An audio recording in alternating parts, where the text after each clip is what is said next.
Hi guys, how's it going? It's Brendan here from WeddingVideoTutor.com, and if you're a guest at a wedding and you've been asked by the bride to take a few tips or take a few shots of the vows or whatever, cutting the cake and stuff, well then these tips will be make your footage a lot more professional looking and can be edited into something later on which you can upload to Facebook or whatever.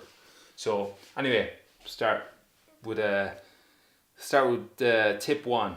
First tip: when you're filming, actually when you're at a wedding, turn your phone onto airplane mode.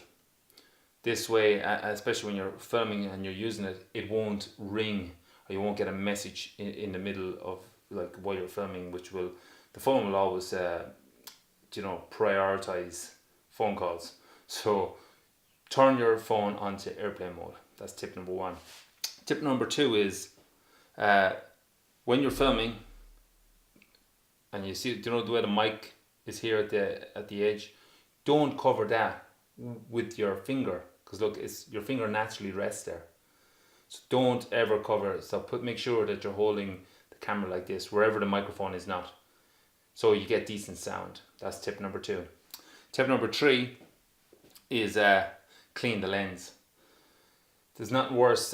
You take all this beautiful footage and it looks great on the screen, but then you go and you put it back on a TV and there's like dirt all over the lens and it looks like something out of a horror film. But you want to just use your shirt, like a silk shirt or not silk shirt, or cotton shirt, and just rub it if you don't have a lens cloth. But make sure that you clean the lens. So there's no point in shooting if you've got a dirty lens. It's just you can't use the footage. Then this is the biggest mistake. The next step is the biggest mistake I see every amateur making, is they're all filming like this, and that doesn't work. It's I've never, you don't see a television on the wall, like this. It's always like this. So always film in landscape. And if you film like this, some shots, and then you film like this in other shots, it's really going to be impossible to edit together. Because to make it look good on a TV or whatever, to make it look coherent, you're going to have to crop into the stuff that you've filmed like this to make it all the same aspect ratio. And this will just make all the stuff you shot like this pixelated and look badly framed anyway. So always film landscape, and don't forget, don't cover your microphone with your finger. Then also exposure. And there's not much you can do with just say the plain apps on what the camera gives you app wise, the video app, say on an iPhone. So you lock in the exposure, but then if you pan, it'll change, and that is a big no-no when you're trying to make kind of more professional looking videos. What you want, there's apps you can download like Filmic Pro, which is another one of my tips down the road, but down the list. Filmic Pro is brilliant. You can lock in your exposure. Your exposure is how bright the video is, that it's recording. And when you pan and you do this, you can see it on your phone as you film. It'll get brighter and darker. This is a big no-no. It'll just look bad as all. So what I'm saying is, don't, like, if you film facing the sun, just say if you have someone standing in front of you and you film facing the sun, the camera will just close down and expose for the background, so the person is just black. It's just dark. It's just, you can't see nothing. It's black. There's no detail. So try and get an app that allows you to film with manual exposure, so you can choose which part of the frame is in correct exposure. You just tap on the phone. This another thing is your shot length. Some people, they press record and they're like this, and then they press stop and they have nothing. All they have is the camera going like this, maybe 2 seconds of decent video, and then the phone is going down and they're stopping. This is all of that is unusable except for those 2 seconds. 2 seconds is way too short. So I recommend like 15 to 20 second shots. So, but bring up your phone, frame it, press record, okay, and film it, keep it slow, and just film at least count to 20. And then you have a shot that you can edit. If you have all 20-second shots, then you'll make a decent video. It'll be, even though the sound mightn't be great, later on you can add music to it or whatever. So frame your shot, press record, hold, do smooth movements, and stop it. Count to 20 and stop it. Then that's one of the biggest tips actually. Then you saw me doing it there. When you're filming, you press record, you frame a shot, and the people are moving. Do it very slowly. Move with the camera. Give them what they call is lead room. Just say if they're walking along, leave them in the same part of the frame. Kind of say if they're going that way, I'd put them on the right hand side of the frame, and let them, you keep them on the right hand side of the frame and just go with them. So they have lead room on the thing. So, and pan slowly, or a pan is like this, or tilt is like this. And and if you move your whole body, you will make better movements. Then the next one is, if you've got a 4K camera, just say if you're shooting with a iPhone X or one of those, if you have 4K, shoot in 4K. And the reason for this is because if you want to edit it after, you don't really frame something the best during, just say if it's the vows or whatever, you can export it in 1080p, which is high definition. Okay, don't want to get too technical, but you can export it in high definition, which is only 1/4 the resolution of 4K. So that means that you've got loads of room to play around with. So you can crop in on the image, like not too far, but you can crop in the image, make it a nicer image, reframe it, and use that as your final, so you look like a better camera person, more or less.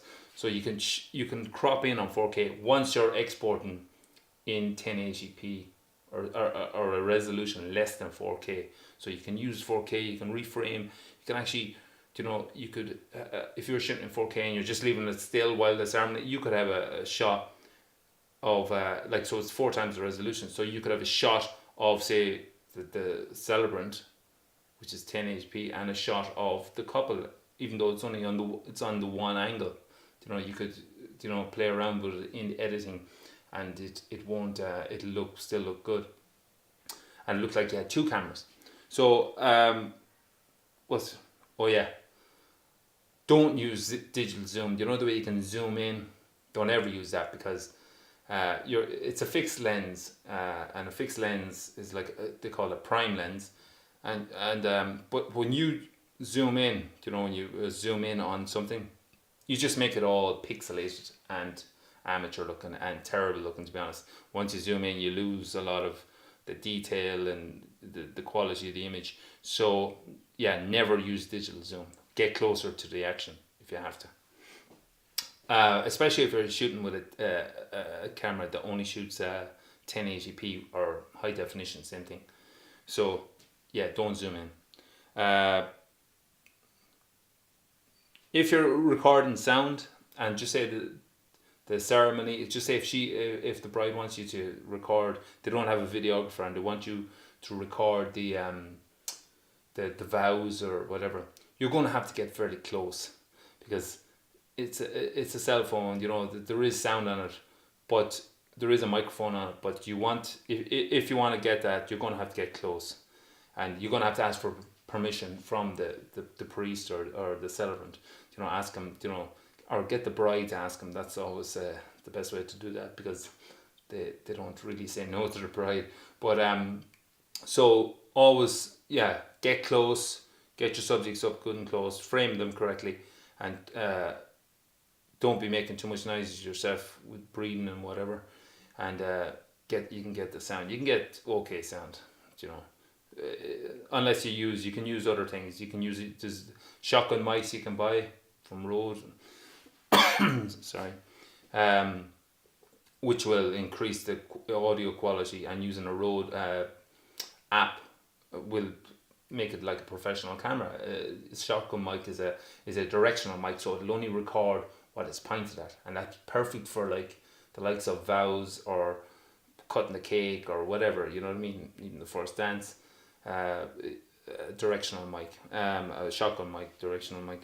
Then, oh yeah, when you're filming, you saw me doing it earlier on. If you're filming something and it's going to last, say if you're doing the vows or whatever again, filming anything really, lock in your elbows like this.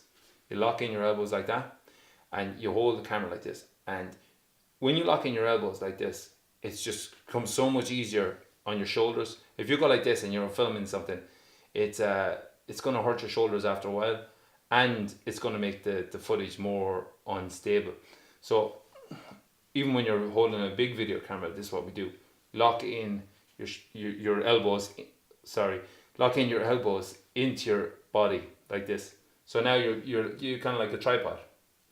And then when you're panning, you can go like this. It's very smooth, you know.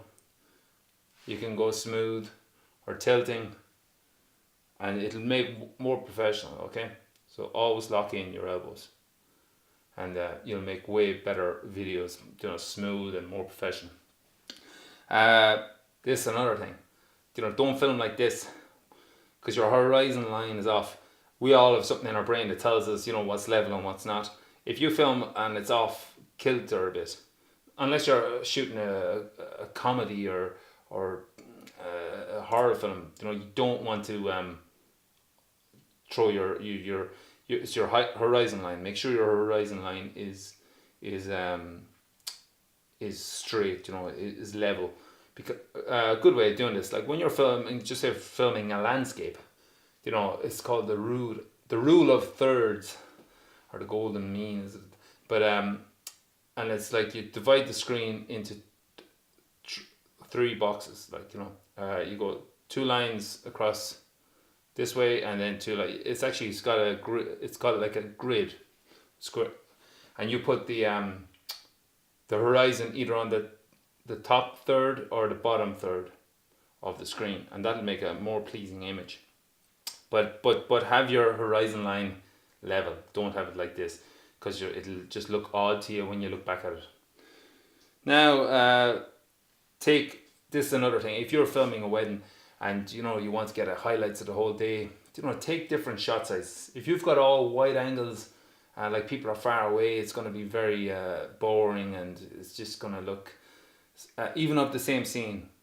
Just say if you go to the photo shoot and you get a wide angle of all the action, then get in close and get close-ups of the bride and groom, get medium shots like from there up, then get close-ups. You know, take different shot sizes. Then you can edit it later on to you know, and look more interesting instead of just wide to wide to wide. Whereas you go wide, then you move in, you go like medium, close, medium, then close-ups. You know, different angles, go from different sides, the bride side, the groom side, or whatever it is you're filming. Just take different shot sizes so it's more interesting. If you want 20 more tips and you want to learn a lot more about it, and you want to learn a few little apps you can you can download to turn your camera into like a way more professional, where you've got complete control of everything, focus and exposure, white balance and all this kind of stuff, go to WeddingVideoTutor.com/smartphone, and I'll leave a link down in the description, and that will, you know, you'll be able to shoot professional videos. Actually, Steven Soderbergh, the Hollywood director, has filmed the whole movie on an iPhone just using these apps and these little accessories, and you could save the bride or the groom thousands by just videoing it, you know, maybe offering it as a gift or whatever. So anyway, go to WeddingVideoTutor.com /smartphone, and that'll give you the rest of those tips. And thanks very much.